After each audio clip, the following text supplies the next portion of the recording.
of things are happening right now, so you're going to hear this thing going off, which is one reason why I'm doing this video. I guess first and foremost right now is that you know that there's a lot of chatter going on from different sources, I guess you could say. There's even quite a bit firing up on Twitter right now from very good sources even there that say that a big event is coming down in DC either Monday, that's tomorrow the 13th, or Tuesday the 14th. I just want to caution you that intelligence is fluid, okay? It changes with the information flow. So this isn't a guarantee, but I think something big is happening. Will it be, going after the people that were involved in the wiretap of Trump? Will it be pedophiles? It's hard to say, but it's going to be something of a fairly grand scale, and some of the people are going to be well known that are brought forth. Okay, so I'll just leave it at that. Just keep your eyes and ears open. I used to say, keep your eyes on the horizon and your ears to the ground, and just be aware of what's going on. So we'll leave that one there, and we'll just see what happens. Now the next thing I wanted to talk about is Turkey. And I guess most of you know that Geert Wilders is up for election there. He's the nationalist that's very much against this whole refugee thing with the Islamic people, because we know that most of the refugees, quote unquote, are actually military-age men. This is a great way of a Trojan horse bringing these armies into these different countries and having them sit there and wait. And a lot of us in the military and the intelligence communities have been warning about this for a long time. Well, here we go. And I won't give you the whole rundown. You can go check it on YouTube and on the news yourself. The American media is not covering it very much, and of course they wouldn't, because this is what we've been warning about. Basically, it's about the whole election there, with Geert Wilders getting in there, and the Islamic people wanted to have a demonstration. There was a diplomat from Turkey coming in to partake in some of this and to push an agenda. Basically, finally, the Dutch said, no, stop it. Huge riots started in the streets, and you can go look at this. I'm going to put a couple of pictures right here. One of them actually is from Italy, from a transport, but you'll get the idea.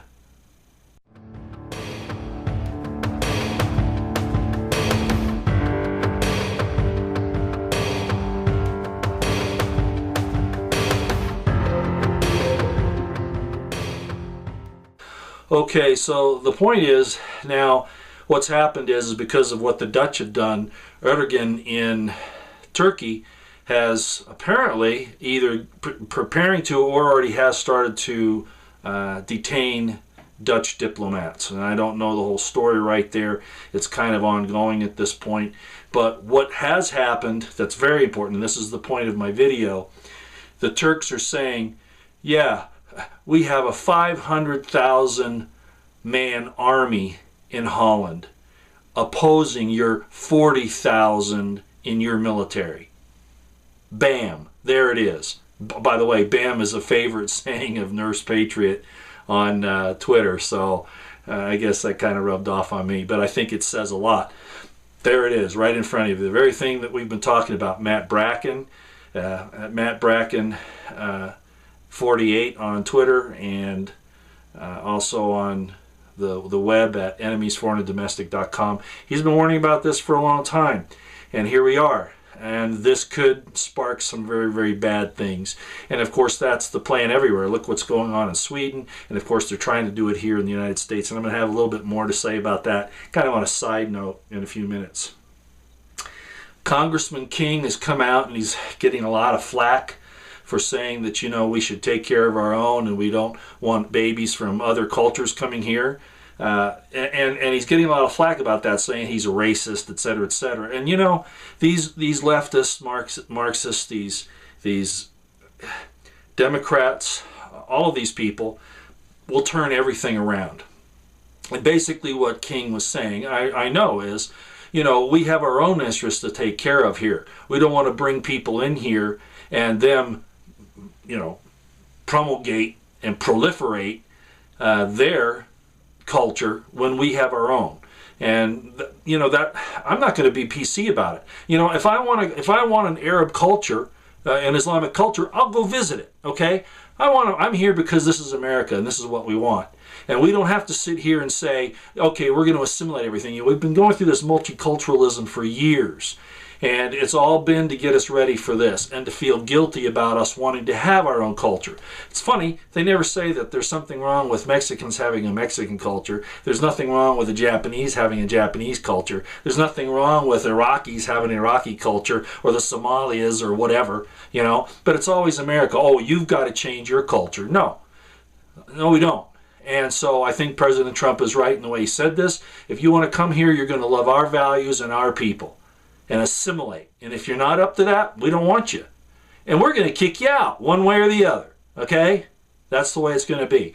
So I think Stephen King was right on, and I hope he doesn't back off and try to be too politically correct about this. He can elaborate on how he was saying what he said. That's fine. But I hope he doesn't back off. Okay. The intruder at the White House. Interesting. How many Secret Service have we got protecting Obama while he goes about all of this subversion to unseat Donald Trump? Remember what I said in a few videos back? We have Secret Service in this situation with Trump, and we have Secret Service in Obama. These are butting heads. I'll tell you what, like I said, this is a volatile situation, and it could go bad at any time. So just you can bet that the Secret Service that are around Obama, he picked. You can count on it that they are his supporters. There might not be the case with all of them, but you can bet that they're solid behind him. And I can't say that that's the same with the team that's watching Trump or the Secret Service as a whole. Fortunately, Trump does have his personal security, and hopefully that'll help a little bit. And he's got a lot of people in special operations that are concerned about him as well. Okay, I think I'll talk a little bit about this feminist thing, and this is where I was saying I'm going to go back on the Islamic deal. How long in the United States have we heard about women's rights and about feminism and about, pro-choice and about all of this? Women should do the same things that men, dress like them, and all. The whole situation that's been going on with tearing down the male-female relationship throughout the world, but particularly here in the United States, because we live here. I want to talk about that.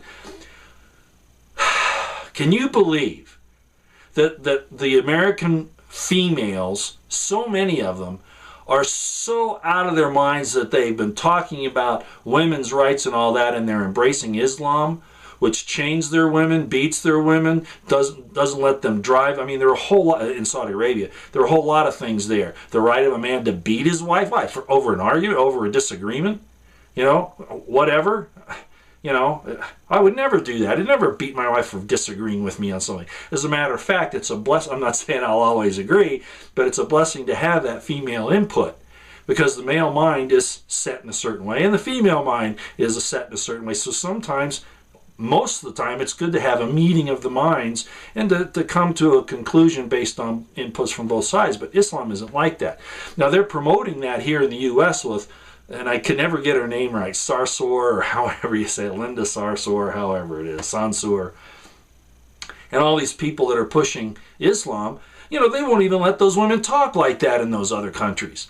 And the hijab, are you kidding me?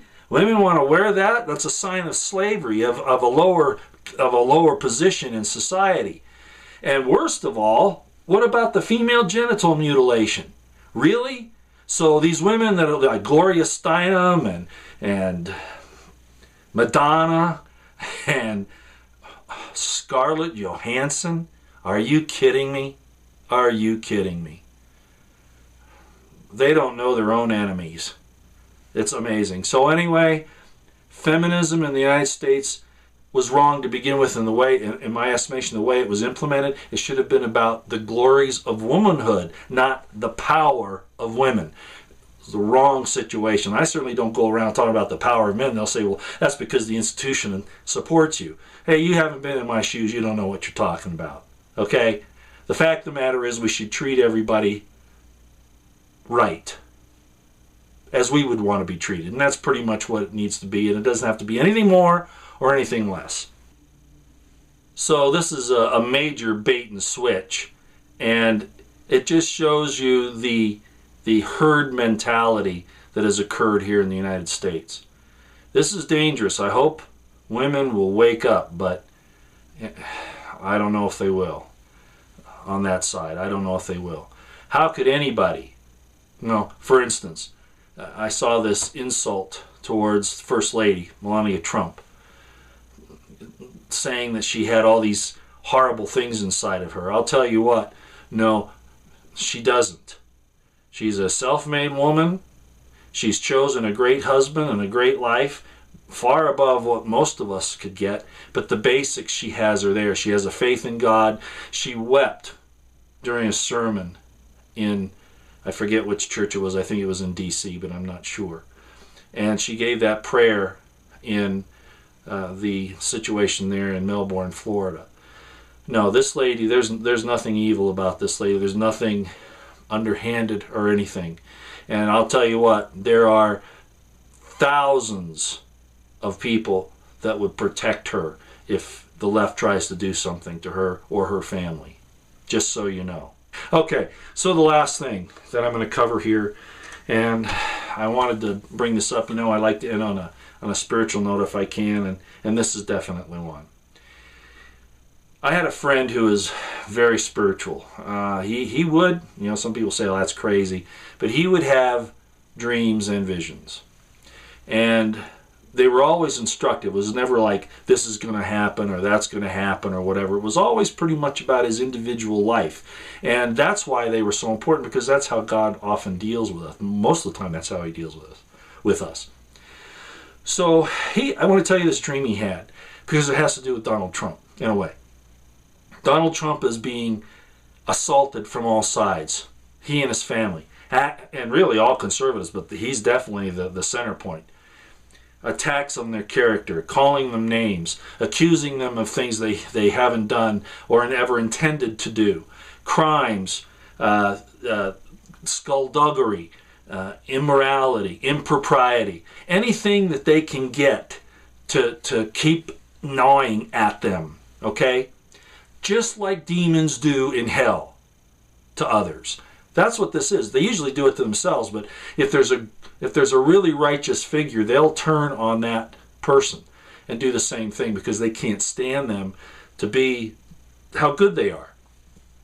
So despite the fact I'm concerned about a lot of people that Trump's put in his administration and how some of the things are going, like I said before, he's the man in the arena, and the attacks on him verify who and what he is and what he stands for, and his family.